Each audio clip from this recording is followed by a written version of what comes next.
Hey everybody, Tanya Yeager from Twisted Heart Puppet Works here, and I want to ask you a question. Why would Saint Nicholas ever have a crazy demon monster as a companion? Is that even a thing? It is.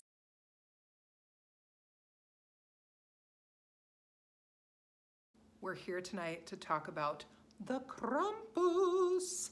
What is a Krampus? Who is a Krampus? What is this all about? Well, here we go. The Krampus is this Central European popular legend that is this kind of half goat man winter spirit that travels around with Saint Nicholas. They're actually working in tandem with one another, and Krampus is the one responsible for punishing all of the bad children, while Saint Nicholas, we know, rewards all of the good children. The character Krampus actually originates from Germany and Austria, and his name is the German word for claw, or derived from Krampen, claw. And in other areas, he might go by different names, things like Black Peter or Perst or Persten, and also the silly name of Belsnickel. Now, December 5th is Krampus Nacht, or Krampus Night, and it precedes what is St. Nicholas Day on December 6th. And this is traditionally an evening where young men from small villages would get together and put on these goat skins and these wood-carved masks, and they would drink a little bit of schnapps and then run through the town and create all kinds of havoc and jump out at people and scare people and whip people with sticks. The whole idea behind this is essentially that all the bad things that we do during the year have to be accounted for at some point, and there are consequences to our actions. And this is how German and Austrian parents taught their children this, right? We have this concept that still carries through in the West of, Santa Claus sitting there looking over his list of good and bad children, who was naughty and who was nice. Well, in Central Europe, the idea was that St. Nicholas got the nice list and the naughty list went to Krampus. According to legend, after Krampus got his naughty list, he would go visiting from house to house. He would probably leave you a bit of coal or maybe a bundle of sticks for bad children. And if they were really bad, he might just come and whip them himself with his birch sticks, or he may throw them into a sack and cart them away, never to be seen again. I love this tradition. It's part of my heritage. It does harken back to some darker days and traditions that are a little scarier during the Christmas time. But it also reminds us that we do have consequences to our actions, and living a life that is good and joyful and bright is going to bring rewards.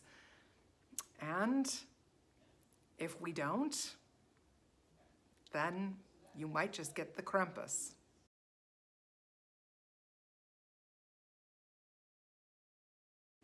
So I've pulled a couple of things to show you. And one of the first things I want to start with is this amazing book, Krampus and the Old Dark Christmas by Al Reidenauer. This book is a beautiful deep dive into the historic legend of the Krampus. And it is so beautifully written, and it chronicles all of Al's travels throughout Austria and Germany with wonderful pictures, and has all kinds of information about kind of dark, old roots of Christmas and Christmas lore.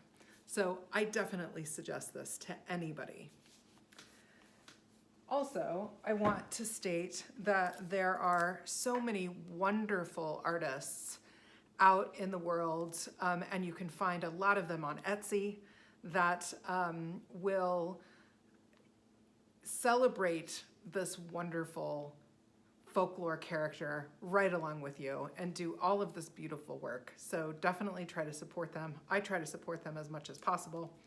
Here is a wonderful piece that I got off Etsy from Bat and Your Belfry just this year, and I absolutely love this. Couple of very definable characteristics about the Krampus: the big huge horns, the birch sticks, the sack on the back, usually with kids around it, and the big long tongue. That tongue is usually always present. So this is one of the really, really nice pieces of artwork that I've gotten off of Etsy. I absolutely adore little sculptures and ornaments and things like that. This is a wonderful little beanbag, plush beanbag that I have, and it's got this wonderful polymer clay sculpted face, and I just love this one. I got this one at the Krampus Ball in Los Angeles last year. I adore trimming the tree and having lots of ornaments, and I love getting new Krampus ornaments.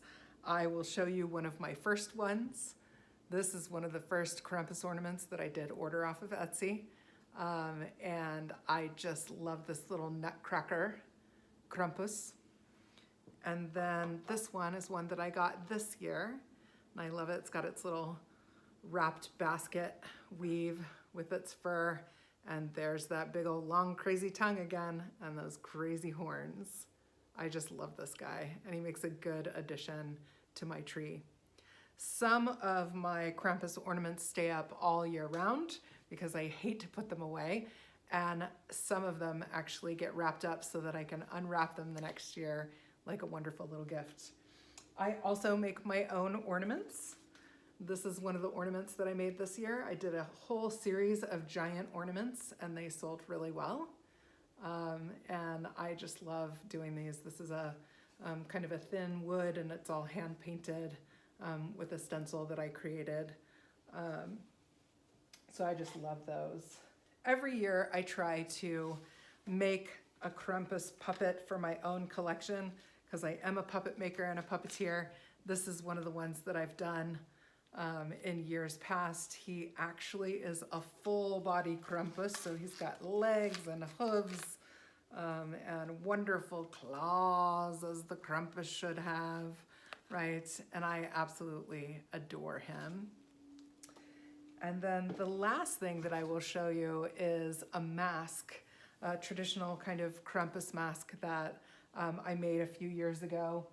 And this can actually be worn and is very reminiscent to the same types of masks that they use in the Krampus runs in Germany. And this is a really intimidating guy.